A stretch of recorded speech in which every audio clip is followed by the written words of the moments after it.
This happened on the Nuble when I was leading our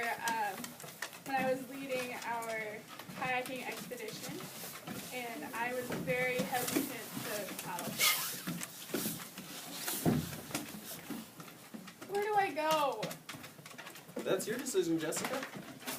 Well, where do you think I should go? You decide. Okay. I want you to paddle with conviction. I want you to take each wave and crush it like you're really angry with it. I want you to sit up and paddle actively. Decide where to go. Paddle. Sit up straight. Go. Go. I'm angry. I'm so angry. Pick a line. You decide. Paddle. Paddle. Conviction. The day I scouted and led a rapid the first time in Chile, I was scared. Scared and shaky and hesitant. I tried to hang back. I tried to get someone else to go first. I tried to do anything but go first. But there was no avoiding it. For the first few rapids, I paddled somewhat passively with kind of wimpy strokes, not wanting to commit. When Dan told me right before we headed into the final wave train that he wanted me to paddle with conviction and gusto, to put it all into each wave, I finally decided to try it. I plunged my paddle into the top of each wave as it crested, then put my strength into propelling myself forward. Taking that first paddle stroke into independence was amazing. There's something empowering about choosing a direction and a path and going for it with everything in you. Maybe that wasn't the exact moment that I realized that this is how I want to go through each day, with intention, actively working to achieve a purpose. But the more I thought about that day in the next few weeks, the clearer things became for me.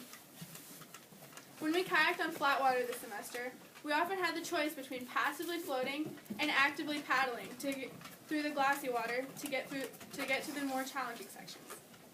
This is similar to the ways that we can choose to live life. We can drift through each day in a daze, surprised when we hit a few bumps. Or we can take each day with clarity and step up to the challenges that we face.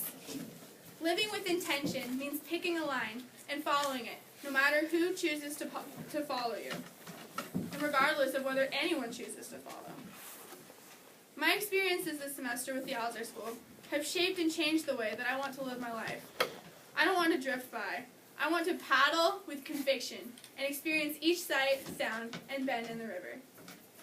Since that day on the river, I've tried to make my actions intentional.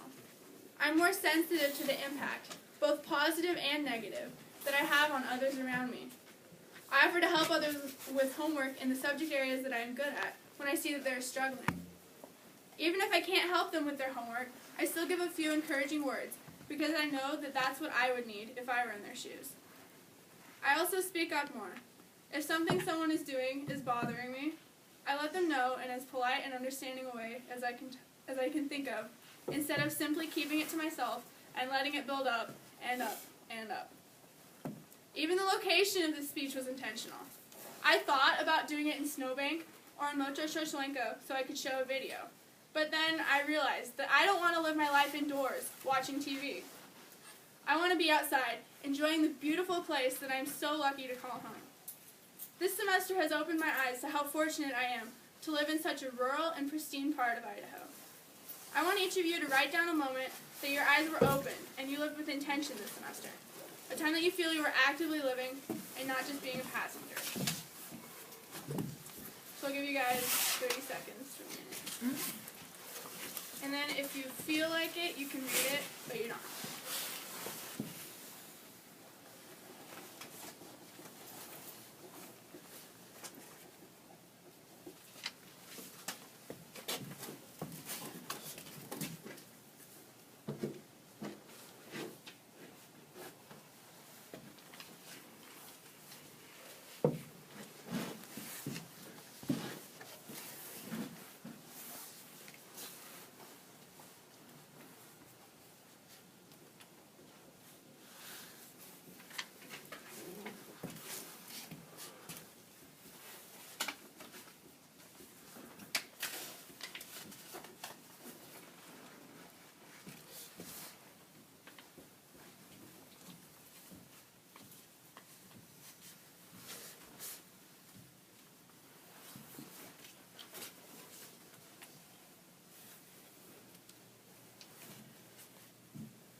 want to share?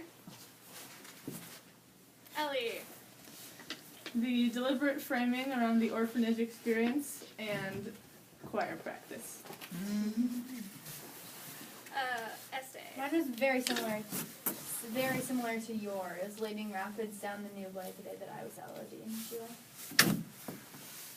I struggled a lot when I had to make lunch without Ian, but then one day I decided that I should be prepared and defrost things in the morning, and then it was so much easier. Anybody else? Major leadership experience. Okay. Oh, and those are all great experiences that helped us grow as people. And we wouldn't have had any of these experiences together if we hadn't each decided to come to school here or teach here and take our first steps towards living with intention. Taking charge of our lives and having such an unorthodox high school experience, we've been able to achieve goals, overcome fears and obstacles, and become a family of very different individuals, bonding over a common openness to adventure and a desire to find a direction in our lives. Tomorrow, we will be parting ways. Some of us will be flying across the country, while others will be driving only a few minutes. Regardless of the distance, we will all arrive home different people than the ones who left 4 months ago to learn about leadership and live in yurts and paddle with conviction. When I step through my doorway, I want to own the fact that I am a new and improved version of myself. Through my experiences, I have become more confident, more outspoken, more understanding, and more independent. I will walk into my house a different girl than the one who left last August. This new girl will invite her mom to go have coffee with her. She will plan activities for her family to do together instead of just watching TV on the weekends. She will jump in when the dishes pile up. She will plan for college. She isn't sure where she's headed just yet, but she knows that she will need to paddle hard to get there.